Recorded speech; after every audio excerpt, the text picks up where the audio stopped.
A few words about myself. I grew up studying in an English medium boarding school up to FSC in Hyderabad, Sindh. Thereafter, I attended Engineering University, Lahore, and in 1972 attained a degree in civil engineering. Soon afterwards, I moved to Saudi Arabia and worked in a firm for the first 3 years. Then I sought to start my own business, continuing it for 4 years that followed till I came back to Pakistan. As far as religion is concerned, I did not have a specific background. It can safely be said that I was a Muslim only because I was born in a Muslim family. Hence, even during my time in Saudi Arabia, I never prayed or fasted.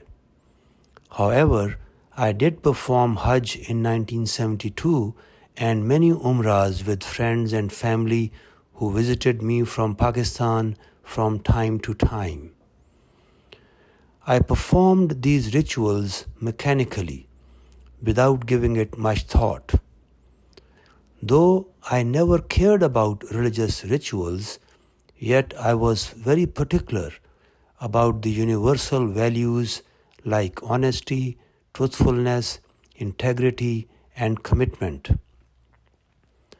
Though this was my usual practice, but when my family and friends were involved, then I would stand by them unconditionally, as I believed that supporting close ones was a value in itself.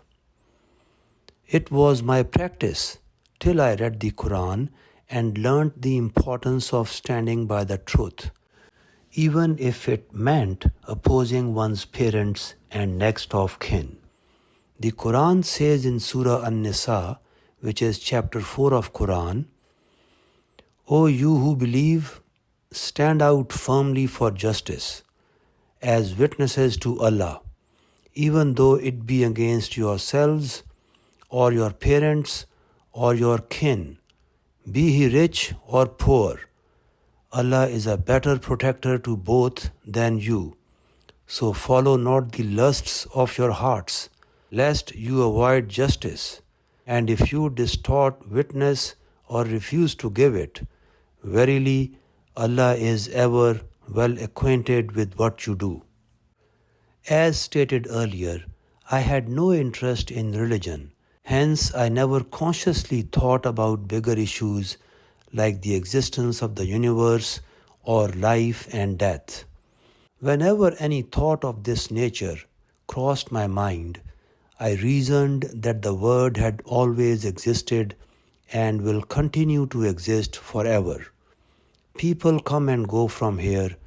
If they do good deeds, people remember them in a pleasant manner, and otherwise, thoughts of them are associated with bitterness. If at all, our Creator created it, this was the sole purpose.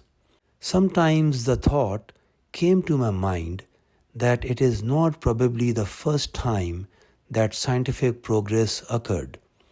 Such periods would have passed before too.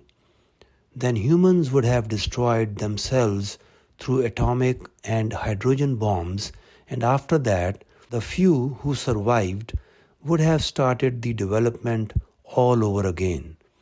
In this manner, eras have begun and ended, and will continue like this forever. This was my concept about this word and the life cycle. Moreover, because of my contemporary education, my thinking regarding human development mirrored the theory of evolution quite closely. Our family did not have a religious background. As a matter of fact, we did not even know what are Barelvis, Deobandis, Ahle Hadith, and Wahhabis. These are the names of different sects among Sunni Muslims. We just had a basic idea that some Muslims were Sunni, others were Shias. Shia is another main sect in Islam. Those that belong to the sect labeled Shias mourn in the month of Muharram while the Sunnis do not. Besides this difference, other customs such as Khunde, Bibi Fatma ka Piyala, Milad, Aite Karima, Khul, and Chaliswa were all the same. These are also the names of different rituals among Muslims of India and Pakistan.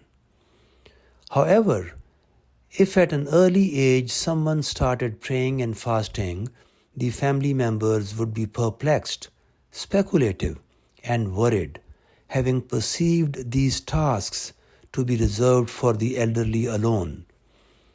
My mother would sometimes send me with a deg, a type of offering, to the shrine of Hazrat Ali Hajweri, commonly known as Data Sahib in Pakistan and India, with instructions that I should distribute it myself rather than putting it with the langar.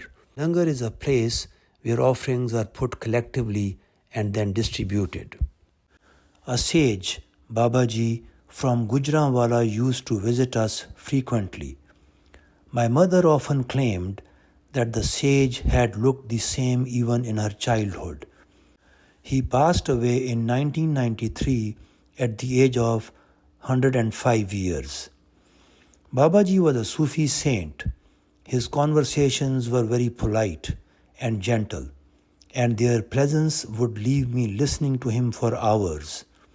Once, while narrating a story, he said, "If you find a Wahhabi and a snake going together, you should kill the Wahhabi and leave the snake." This startling expression forced me to ask him, "Is a Wahhabi more dangerous animal than a snake?" When I heard his elaboration of a Wahhabi, I realized that Babaji was not as soft-hearted from the inside as he appeared to be externally.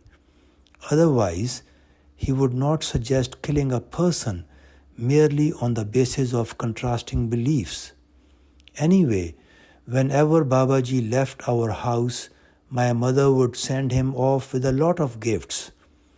Before leaving, he used to give us coins, which we would keep in our pockets as charms of good omen and never spent them. I returned from Saudi Arabia in 1979. Before coming back, I had managed to obtain 2 years multiple visa for the United States of America, for I wanted to move there and start a business. However, my father fell ill, and in order to take care of him, I abandoned this idea and settled in Lahore, Pakistan, where I commenced my business of developing residential schemes and commercial plazas. I was always extremely fond of playing and watching sports. Participating in social clubs was a consistent hobby, and playing cards was a special interest. In short, life was being spent in a very carefree manner, and I never reflected upon serious issues during that stage of my life. In 1988, my mother fell seriously ill and passed away in 1989. Consequently, my brother and sisters decided to recite the Quran for my mother because of the Isale Sawab, for dead person's salvation.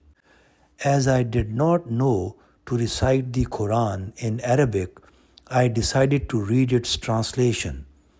As the ritual goes, the Quran had to be finished in 40 days. I could not grasp most of what I read, but one thing was absolutely clear to me. The Quran's main emphasis from first page to the last is, "O man, your temporary life in this world is a trial, and your real life will begin after you are resurrected and held accountable to God on the basis of your deeds." Furthermore, the Quran depicts the afterlife as either of a king in paradise, as anyone would definitely desire, or living in severe punishment in hell. This sparked a chain of thoughts in my mind, fueling questions upon questions. Could this be possible? Could I be resurrected after my death and be forced to face accountability? Do paradise and hell really exist? If this is true, then my carefree attitude towards this worldly life is incorrect. And if it is false, then I should give up on the few religious rituals which I sometimes used to perform. Man is made as such that he cannot be indifferent towards his future, provided he considers it to be a reality and not stories or myths.